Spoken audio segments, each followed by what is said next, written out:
Hello everybody and welcome to today's discussion of anthropology, sociology, and political science. First up is anthropology. Anthropology is the study, analysis, and description of humanity's past and present, aka human studies. Anthropology inquires on the past, posing questions concerning our prehistoric origins and human evolution. The goals of anthropology. 1. To comprehend the fossil record of early people and their precursors. 2. To understand how we adapt to different environmental conditions and how we vary as a species. 3. To comprehend the conduct of monkeys and gorillas in their natural setting.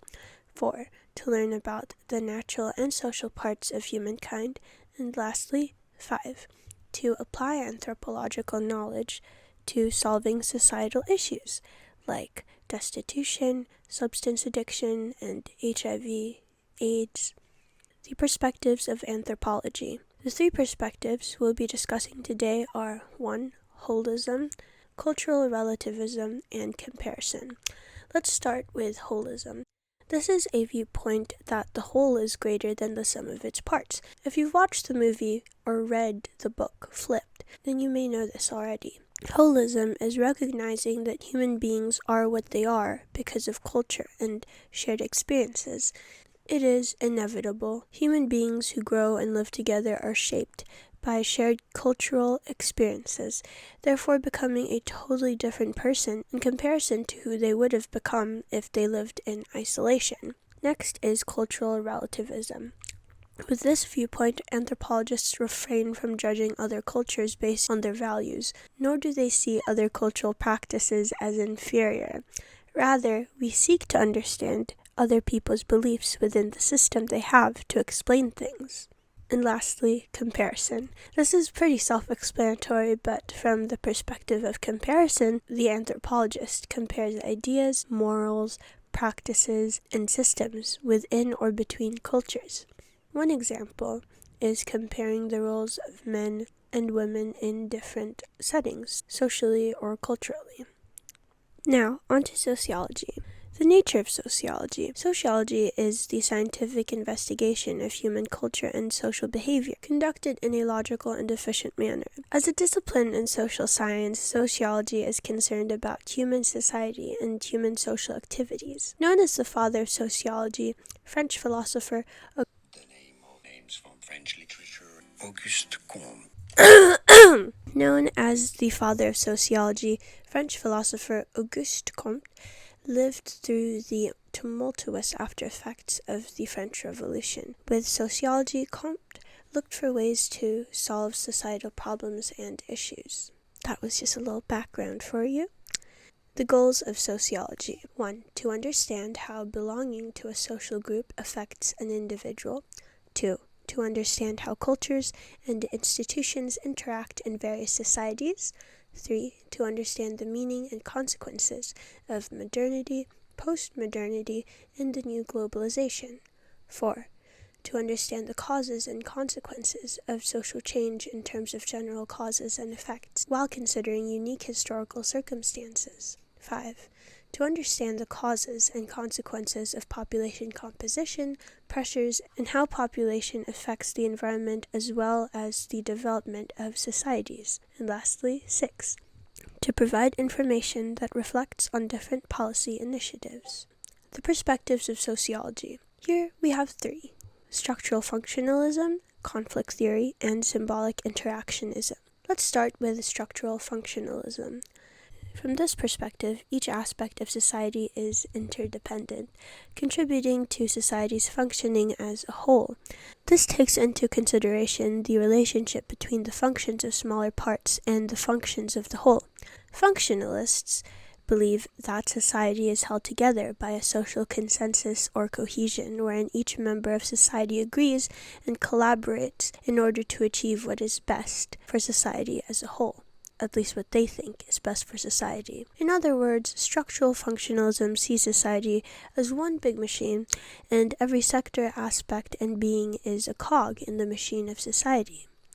Next is conflict theory. Primarily originating from Karl Marx's writings on class struggles, this viewpoint focuses on the negative, conflicted, and ever-changing nature of society. The conflict theory challenges the status quo, encouraging social change, even to the point of social revolution.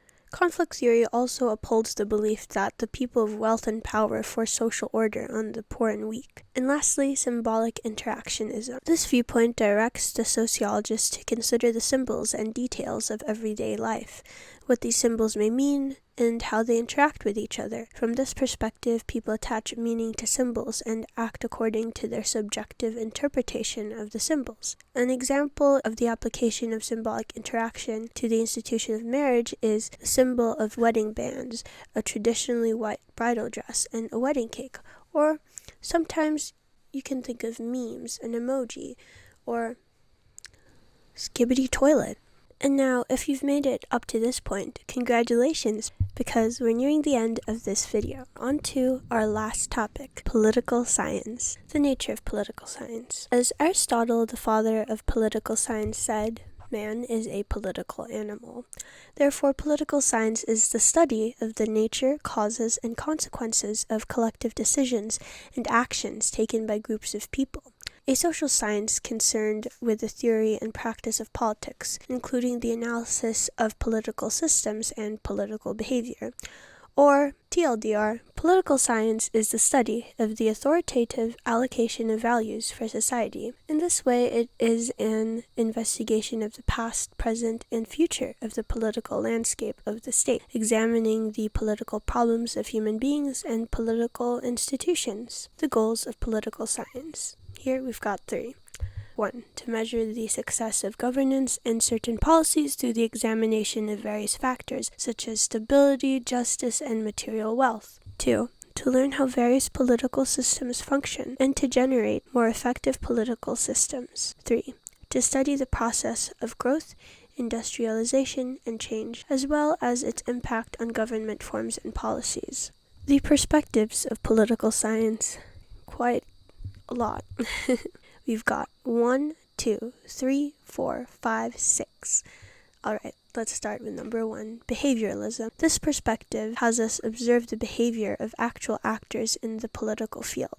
With political behavior as its main focus, behavioralism examines the psychological and social influences of the actions of individuals in a political situation. 2. Rational choice theory. This perspective makes use of mathematical tools, relying heavily on game theory. As much of political science is about the interaction of people, groups, and states. Rational choice theory states that individuals make use of rational calculations in order to make rational choices and achieve outcomes aligned with their own personal objectives. 3.